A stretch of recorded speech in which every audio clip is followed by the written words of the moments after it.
Well, I had a couple of questions that came in from YouTube, Yeah. and this one happens to be from KW19193. He said, first of all, he wanted to know if your first band was a stellar touring band, or were they great guys? Was it a great band that you had when you left the Dominoes? I've always been in great bands. Well, you put together Yeah, some yeah. bands. And Seemed like who was the first band oh. that you put together after the Dominoes? that was Rick Vito, and he was on guitar, and Keith Ellis, and on bass, and Eddie Taduri on drums. And we were a great rock and roll band. You know, just turn it up loud. You know. Didn't you sort of discover Rick Vito? Yeah, he had sent in a thing to audition for Delaney and Bonnie and Friends. Right. And Bonnie said to me, I was back visiting, you know, from England. I was lonely. I would fly back to LA, you know, and Memphis, you know, just hang out, you know, then go back to England. But anyway, I was going to put together a band, you know, and promote my first record.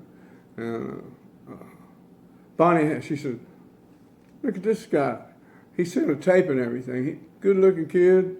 You know, so why don't you give him a call and give him a try? So Bonnie Bramlett turned me on to Rick Vito. I called Rick Vito, and he was out there in L.A. like in a day, you know. His family from up north, you know. So had he played with anyone else, or was this his first sort of go-round? I think it was his first experience out into the world. I don't know what he did before he played with me. He played with me, and then he went on to play Bob Seger and Mick Fleetwood with Fleetwood Mac, and I mean, he had quite a prolific career, you know. I'm really, and he's a good friend still to this day. So it was a stellar band.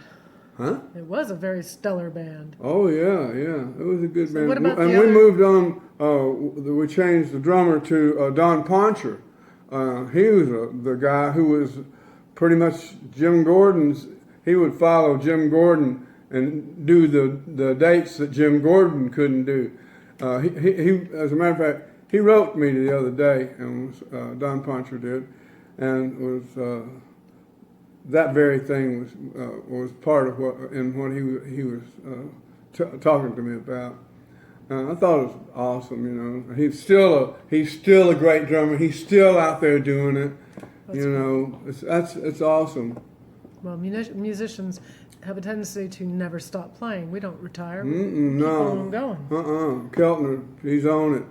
You know, everybody's on it. And the other question he had was, why were you credited as Bobby Whiplash on Leon's first record? A term of endearment, you know. Leon was the mad space captain, you know. Carl Radel called me the strawberry alarm clock, because I was so excited about everything. I was first up, and I would be knocking on everybody's door. Hey man, let's get up and go have some breakfast, you know. I was always up and at it and raring to go, you know. Did I break that habit, honey? No, you didn't break any habit, you know. I'm not The only habit I do have guilty. now is you, honey. So, yeah. All right. Well, the last question he had. That'll win you everything. Thank you very much. Did Stigwood attempt to drive a wedge between you and Eric? Yeah. I didn't. Robert and I didn't G-hog. You know, he had different ideas about me, and he was looking at me as being one of his boys in the record company. You know, he didn't want anybody around Eric.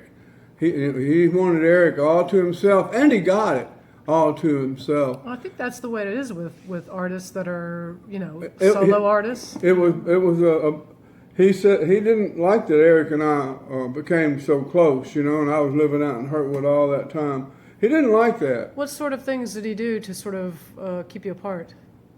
Well, it wasn't so much personally, you know, Right. divide us, because it's like he could set the, it was his deck of cards, you know, and that hand, whatever that hand that each one played, you know, is what that they were dealt, is that, and how you played your hand. Well, I wasn't a big game player, you know. I said, look, man, at the domino party, he stayed after and was talking to me, and I said, hey, Robert, you know, he's wanting me to go be a president of RSO that he was just forming, and he formed it with our money, You know that would domino money. And I'm thinking, what? I said, I'm not wearing no suit, man. I sing rock and roll and rhythm and blues. I don't need you to be a star. I'm not looking to be a star. I didn't come there to be a star. I didn't go to. I just went to hang out with Eric. You know, me being a rock star just happened. You know, it's like stumping my toe. Right. You know. Well, do you think that there was things that Robert Stigwood did that Eric doesn't know about today? I'm certain that every photograph of the band that you look at, bar 1 or 2 or 3, I'm not in it. You know, I'm not in it. I'm sure he had, because he wanted to minimize my impact on everything. I mean, Dwayne dying was perfect. It was perfect for the launch of the Layla album. Dead Men Don't Talk. The Dead Men Don't Talk. And that they could do it anyway. I mean, it would have been me and Eric, you know, if Dwayne had not passed away. And I'm certain of that. You know, I'm certain that's what it's about, because that was what they were hoping for. So you really had a camaraderie, and you wrote together and did quite a bit together, and you were close. Very, very close. Brothers. We loved each other. So, you know? So Robert Stigwood was rather jealous of. Jealous, and that would be it. You know, he was jealous of our. I was Eric's protege. You know, when we walked in to get the money that time, Robert says, he's mine. And Eric said, no, man, he's mine. We're putting a band together, and we're here to get some money.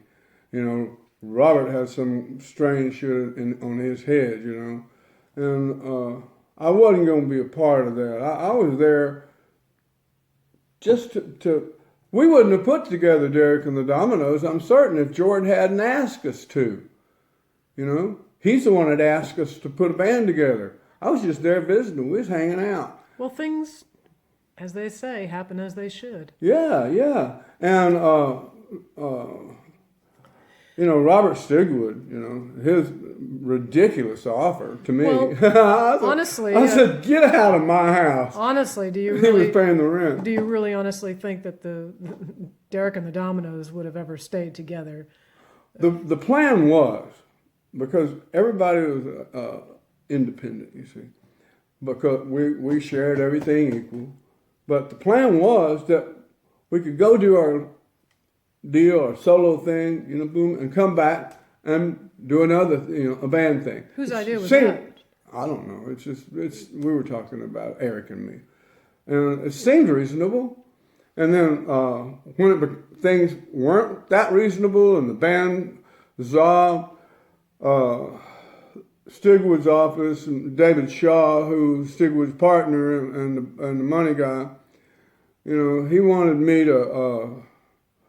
He wanted to talk to me about being on my own entity with Stigwood organization, and I was thinking on it, and I told Eric, I said, "What's up a bit with all this?" You know, I said, "Me and you not playing again?" I said, "I'm good with you doing what you got to do." He says, "Well, what'll happen is they'll put it together somewhere or other, somehow. I'll just leave it to them to do it." He leaves it to the office. and then eventually they'll, you'll be asked, you put me and you together and all. Business, just a business thing. Right. I'm not used to being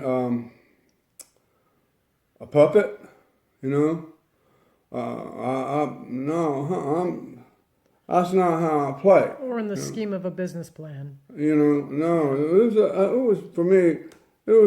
I had to just follow my heart. You're a free bird. Huh? You're a free bird. Yeah. I hate I'm smarter than that. Is a good one too. Most people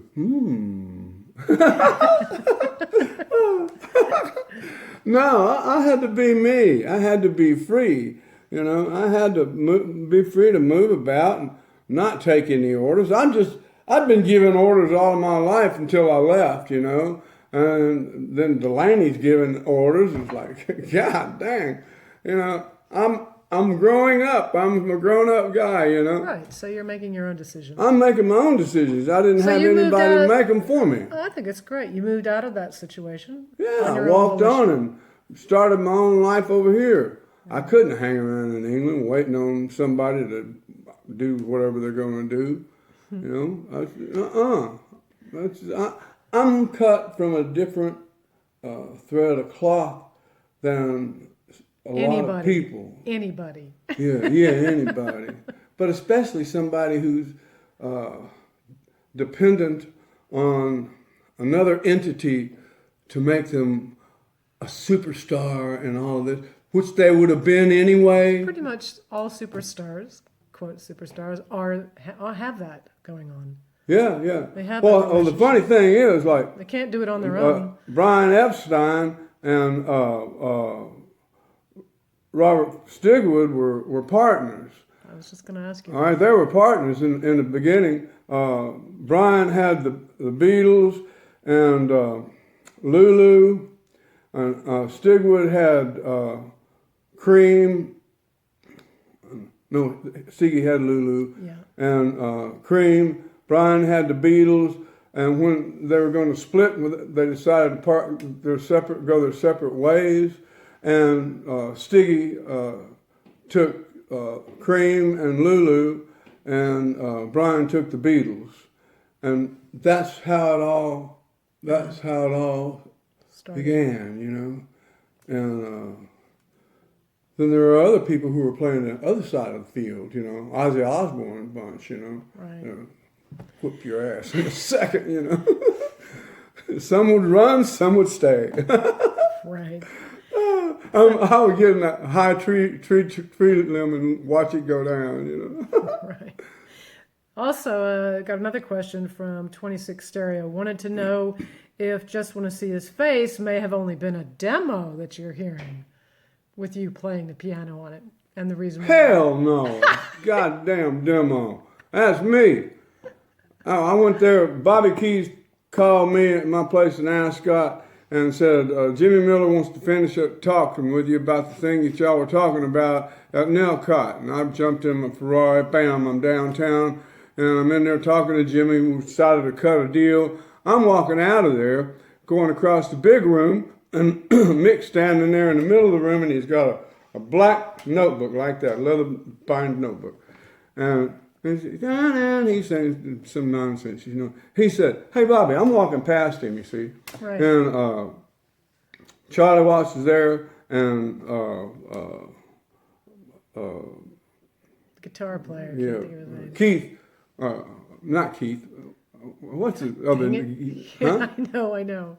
Yeah, guitar brain like anyway, the other guitar player. Yeah. They were there, and Mick. yeah, Mick, two Micks. Mick Taylor. Sorry, Mick Taylor, if you see this.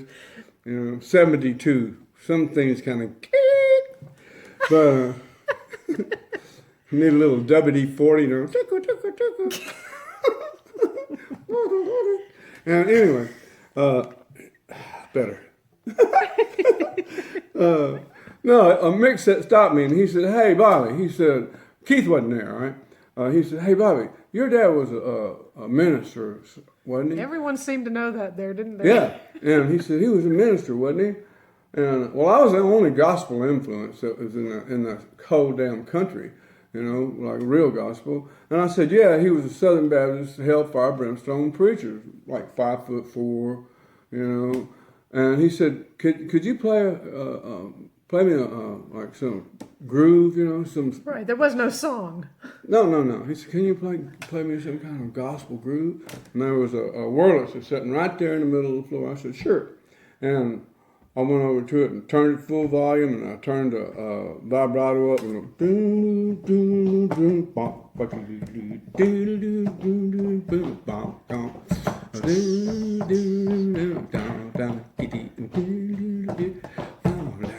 and he's going, that's all right. Oh, yeah, that's it. That's all right now, that's all right. And I don't want to talk about Jesus. I just want to see his face. Yeah. And well, I started playing, and then Charlie comes in with a. All right. And Keith was not in the building, and Mick Taylor went over in the corner and picked up the bass, and he started playing the bass. That's exactly how it went down. We played, I don't know how long it was, and then Keith came in, jam was over, and I left and went home. I'm thinking, that was cool, got to jam with the Stones, or at least part of them anyway. Right. But I remember that Mick said, oh yeah, that was like a jam. It was like a jam, and then they made it into a song. Well, duh. If there hadn't been no jam, you know, If it wasn't there for would you, have been no jelly, no all jam. right? That's for sure. You No know, jam, no jelly. no jam, no jelly. Not a complete sandwich. So yeah, I mean, without the jelly, without the jam, there is no song.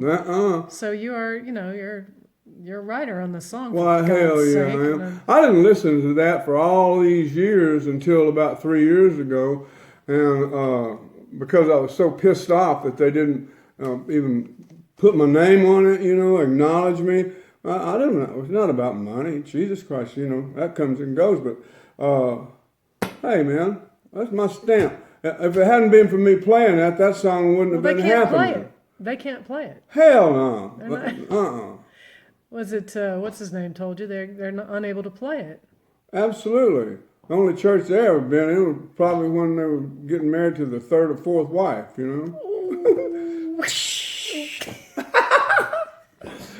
Their third or fourth child, Burn.